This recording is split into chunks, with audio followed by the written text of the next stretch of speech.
don bu méttee métti mu am niki tey ci suba ci Ross Béthio ñaari auto transport ñoom ñoo daje auto yooyu ñu ngi jóge woon Saint-Louis doon njëkkante ci témoins yi nga xam ne fekke nañu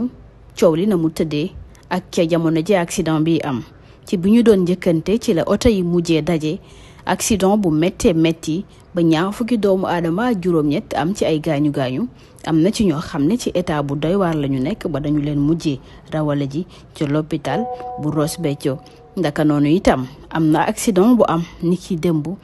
ci Pout benn oto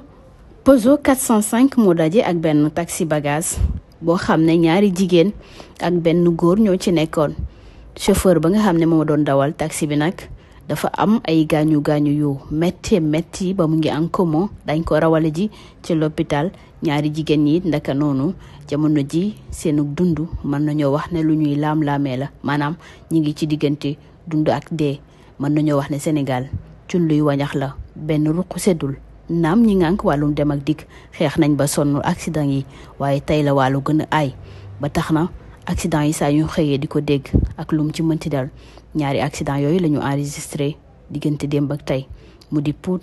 ak ca Ross Béthio ñuy wéy di ànd ak yéen ci xibaari biir réew mi ngeen abonné activer seeni cloche de notification mën a am suñuy vidéo à temps réel